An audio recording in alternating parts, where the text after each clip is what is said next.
আর এই মারফত সৃষ্টি। আরেকটা প্রশ্ন করে গেছে, মারফতের ফকির হইতে গেলে তার 6টা নিশানা লাগে। ভাই এগুলো সব হচ্ছে আমার দেহতত্ত্ব কথা। এই দেহতত্ত্ব কথা বুঝতে হলে, জানতে হলে অবশ্যই আগে নিজেকে চিনতে হবে। একজন ফকির হইতে গেলে তার 6টা নিশানা লাগে। সেই নিশানা জাগাতে হলে আগে এই নিজের 6টা রিপুকে আগে দমন করতে হবে। এই 6টা রিপুকে দমন করে বশ করে যিনি বিজয়ের নিশানা জাগ্রত করেছে, সেই তো মূলত এই 6টি নিশানার বিষয় আদি বুঝতে পারে। তাই বলবো, যতক্ষণ এই 10 ইন্দ্রিয় 6টি রিপু আপনি যতক্ষণ পর্যন্ত বাধ্য না করতে পারবেন, ততক্ষণ পর্যন্ত এই দেহের মাঝে আপনি 6টি নিশানা জাগাতে পারবেন না। অর্থাৎ এই মারফতের ফকিরের 6টা নিশানা জাগাতে হইলে আগে এই 6 রিপুর দমন করতে হবে, বাধ্য করতে হবে। এই পর্যন্ত আমার বলা কওয়া। আর যারা আশেপাশে আছেন যুবক ভাই, সবাইকে বলবো, এটা শরীয়ত মারফত মালা। একটু বিষয় যদি লক্ষ্য যদি না করেন, তাহলে এখানে মূল বিষয় আপনারা পাবেন না। তাই গন্ডগোলটা না করে আমাদের কথার প্রতি যদি একটু লক্ষ্য করেন, 2-4টি কথা আমরা আপনাদেরকে আমাদের মন মতো শোনাতে।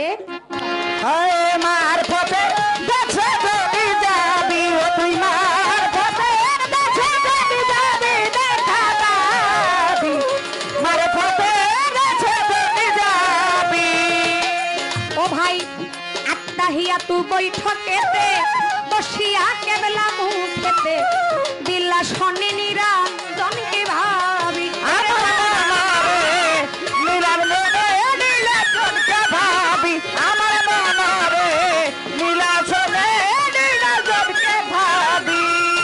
ওমর ভাই আত্মাহিয়া তু বৈঠকেতে বসিয়া কেবলা মুখেতে দিলা শনি নিরঞ্জনকে ভাবি। ওরে মনা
নামাজ, রোজা, হজ, যাকাত, কালেমা ইত্যাদি।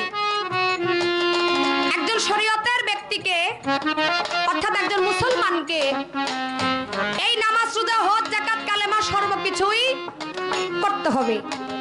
তার মাঝে একজন মুসলমানের প্রধান হচ্ছে যেটা হলো কালেমা। কালেমা না পড়লে বাবা কিন্তু আমরা মুসলমান হইতে পারি না। কি কথা কি সত্য কিনা? আর মুসলমান যদি না হই, তাহলে নামাজ রোজা পড়তে পারবো না। তাহলে আগে আপনাকে মুসলমান হইতে হবে, তারপর আপনি নামাজ রোজা করবেন, হজ করবেন, যাকাত দিবেন, ইসলামের যত কাজ আছে তারপর সম্পূর্ণ কাজ আপনাকে আদায় করতে হবে। তাহলে আগে কি হইতে হবে? মুসলমান। তাহলে এই মুসলমান হইতে গেলে আগে আপনাকে পাঠ করতে হবে যেটা হলো কালেমা। কালেমায়ে তয়্যব, লা ইলাহা ইল্লাল্লাহু মুহাম্মাদুর রাসূলুল্লাহ সাল্লাল্লাহু আলাইহি ওয়াসাল্লাম।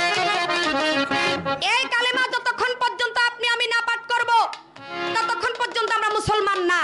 আর মুসলমান যতক্ষণ না হব, ততক্ষণ নামাজ রোজাও করতে পারবো না। আমার ভাইয়ের কাছে সর্বপ্রথম আমার কালেমা থেকে দুই একটা কথা, বেশি কিছু জানবো না, বেশি কিছু আমরা পেঁচাইতে চাই না, অল্প কথার মাধ্যমে। আমার আবার ওমর ভাই বলতেছে, বোন শরীয়ত মারফত পালা দিছি, একটু নতুন কইরা দুই একটা কথা যেন শুনতে পাই। ও ভাই, নতুন বলতে পারি ঠিক আছে, আগেরটা পরে, পরেরটা আগে, এরকম করে মিলাই কিন্তু প্রশ্ন হয়। কিন্তু হাদিস কোরআন কখনো নতুন হইতে পারে না। হাদিস কোরআন যদি নতুন হয়, তাহলে আমাদের প্রশ্ন নতুন হইব। আর হাদিস কোরআন যদি নতুন যদি না হয়, তাহলে আমাদের প্রশ্ন কখনো নতুন হইতে পারে না। তবে হ্যাঁ, এখানে কিছু কথা আছে, যে কথাগুলো একটু আধ্যাত্মিক যেটা সচরাচর বলা হয় না, ওইখান থেকে দুই একটা কথা আমরা বলতে পারি। তাই আজকে সর্বপ্রথম ভাইয়ের গানের ভিতরে যেহেতু শুনছি নামাজ, রোজা, হজ, যাকাত, কালেমা, এই কালেমা থেকে সর্বপ্রথম আমার একটু জানার দরকার। এই যে কালেমা আমরা পাঠ করি, আমার একটু জানার দরকার পবিত্র কোরআনের ভিতরে যেই কোরআন প্রত্যেকটা মুসলমানকে মানতে হবে, এই পবিত্র কোরআনের মাধ্যমে পৃথিবীতে যাই আছে সবকিছুই পবিত্র কোরআনের মাধ্যমে পাওয়া যায়। কি বাবা, পাওয়া যায় কিনা? এই পবিত্র কোরআন পড়লে সবকিছু পাওয়া যায়। আমার একটু জানার দরকার এই পবিত্র কোরআনের ভিতরে একত্রিত ভাবে এই কালেমাটা আছে কিনা। ছোট, যদি পবিত্র কোরআনে একত্রিত ভাবে কালেমায়ে তয়্যব লা ইলাহা ইল্লাল্লাহু মুহাম্মাদুর রাসূলুল্লাহ সাল্লাল্লাহু আলাইহি সাল্লাম, যদি এই কালেমাটা যদি একত্রিত ভাবে যদি পবিত্র কোরআনে থাইকা থাকে, এটা পবিত্র কোরআনের কোথায়, কোন জায়গায়, কোন সূরায়, কত নাম্বার আয়াত? এবার এখানে আমার আরেকটা কথা, যদি বলেন যে পবিত্র কোরআনে একত্রিত ভাবে এই কালেমাটা পাওয়া যায় না, তাহলে আমার এখানে প্রশ্ন থাকবে, পয়েন্ট থাকবে এটা, যে কালেমা পড়ে আমরা মুসলমান হই, যে কালেমা পড়ে আমরা পবিত্র হই, তাহলে ওই কালেমাটা পবিত্র কোরআনে না থাকার কারণটা কি? কারণ এটা আসতে হবে পবিত্র কোরআনে আগে। এটা যদি বলেন যে নাই, এই না থাকার কারণটাও কি? আর যদি বলেন যে হ্যাঁ পবিত্র কোরআনে এটা আছে, আমার একটু জানা দরকার পবিত্র কোরআনের কোন জায়গায়, কোন সূরায়, কত নাম্বার আয়াত? এ হইল আমার একটা প্রশ্ন। আরেকটা প্রশ্ন হইল, ভাইয়ের মুখে শুনতে পেলাম তার গানের মাঝে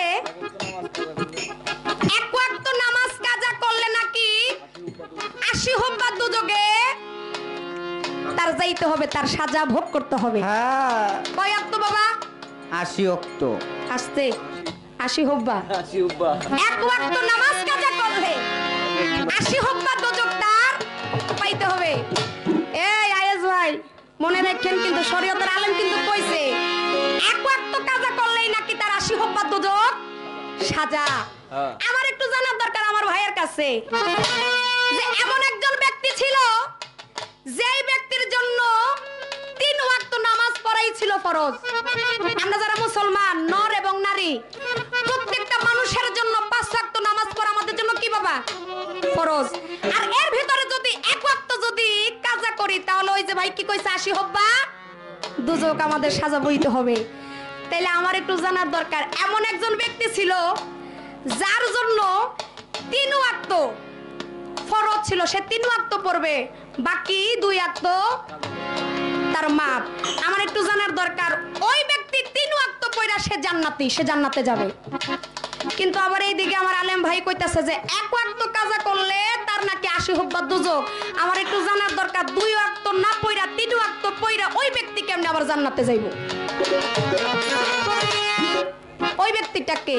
তাইলে আমার আলেমের কথাই আর এই জায়গার কথাই তো মিল পাই না। আমার একটু আমার ভাইয়ের কাছে এই যে যেহেতু কইছে এক ওয়াক্ত না পড়লে 80 হুব্বা দুযোগ, এর জন্যই ভাইয়ের কাছে আমার প্রশ্নটা আমার একটু জানার দরকার ওই ব্যক্তিকে, যেই ব্যক্তি 3 ওয়াক্ত পড়বে আর 2 ওয়াক্ত যার জন্য মাপ, আর আমার ভাই বলে এক ওয়াক্ত কাজা করলে তার জন্য 80 হুব্বা দুযোগ, তাহলে ওই ব্যক্তি কিভাবে আবার জান্নাতে যায় সেটা কি এর হাকিকত আমি আমার ভাইয়ের কাছে জানতে চাই। মার ফতে যাবি যাবি ও তুই মার ফতে যাবি যাবি মার ফতে যাবি যাবি। ওরে ভাই আল্লাহু হাজেরি আল্লাহু নাজেরি, আল্লাহর সবই জানতে পাবি। আল্লাহু সবাই জানতে পাবি, আমার নামে আল্লাহু সবাই জানতে পাবি। আল্লাহু হাজেরি আল্লাহু নাজেরি, আল্লাহর সবই জানতে পাবি। মন আমার আল্লাহ আমার সামনে আছে, আল্লাহ আমার সঙ্গে গই আছে, আমার সাথে আছে,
তো ফকিরের দেশে যদি যাবি, শীত মনে হয় নাই।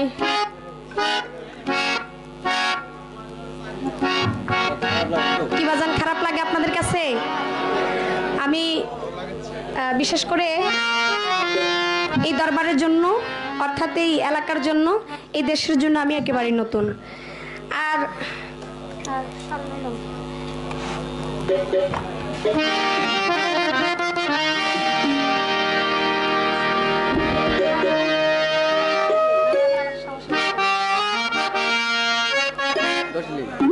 যাই হোক, মোটামুটি রাত্র 12টার উপরেই বাজে।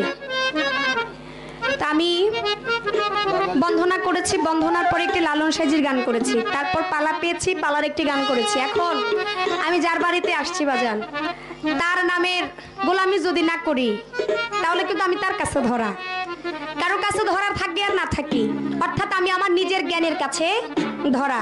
আমি যার বাড়িতে আসছি তার নামের প্রশংসা, তার নামের গুণগান, একটি শান তার নামে অবশ্যই আমাকে করতে হবে।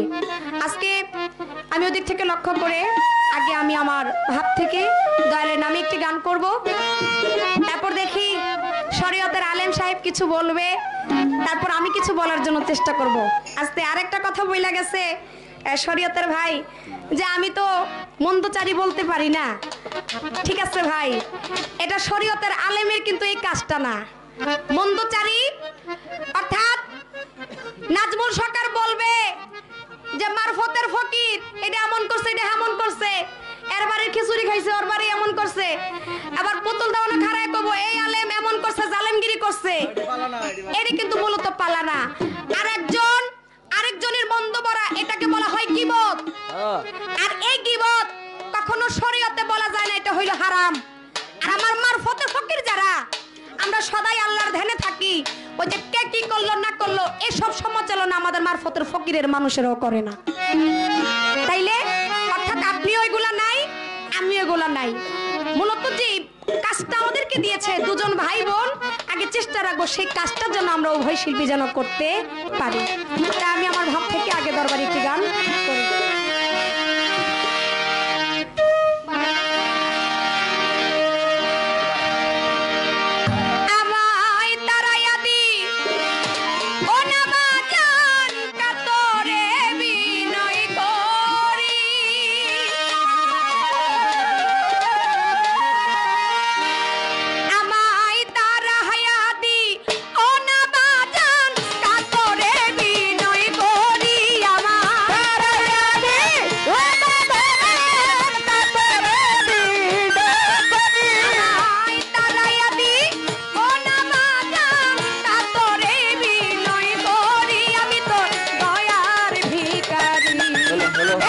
দ্বার খুলে দাও দয়াল, আমি তোমার দয়ার ভিখারি।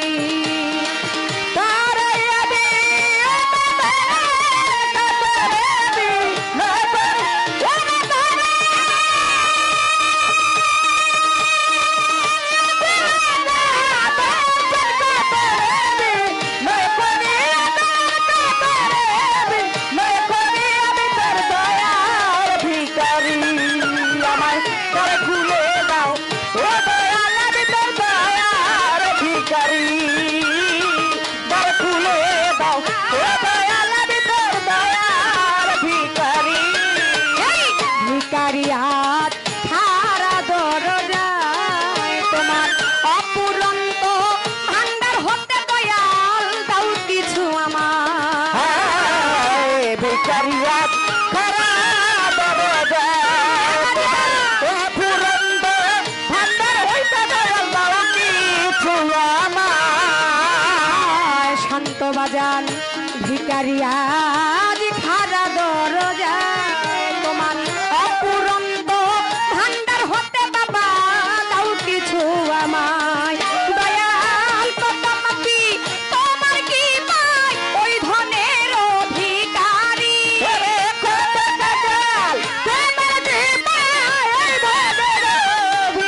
দয়াল আমি তোমার দয়ার ভিখারি।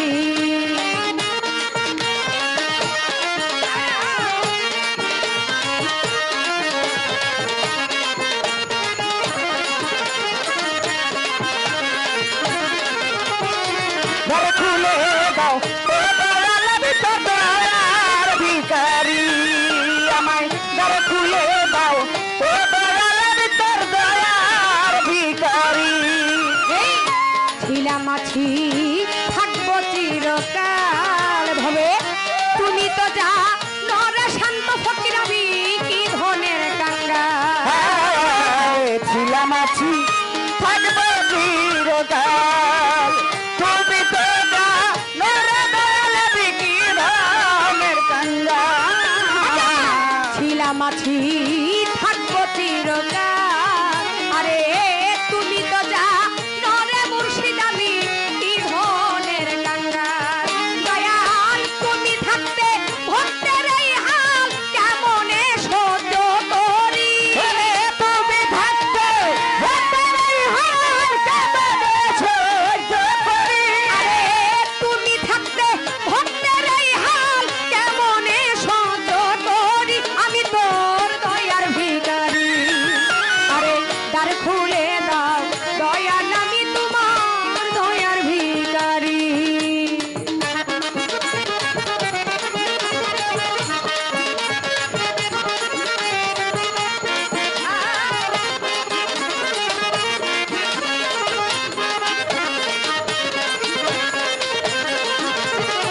ঘর খুলে দাও ও দয়াল আমি তোর দয়ার ভিখারি আমায় ঘর খুলে দাও ও দয়াল আমি তোর দয়ার ভিখারি এভাবে আর কাটাবে কত তোমার চরণে স্মরণে রেখো আমায় প্রতি মুহূর্ত। এভাবে আর কাটাবে কত তোমার চরণে রণে খোদার প্রতি মুহূর্ত এভাবে আর কাটাবে কত তোমার চরণে স্মরণে রেখো আমায় প্রতি মুহূর্ত। তবে নাম ধরে ডাকবে মহন্ত পরপারের কান্ডারি। তার ধরে ডাকবে মহন্ত পরপারের কান্ডারি। নাম ধরে ডাকবে মহন্ত পরপারের কান্ডারি। আমি তো দয়ার ভিখারি আরে ঘর খুলে দাও দয়াল আমি তোমার দয়ার ভিখারি আমার ঘর খুলে দাও ও দয়াল আমি তোর দয়ার ভিখারি আমায় দাঁড়াইয়া দি অনাবাজান কাতরে বিনয় করি।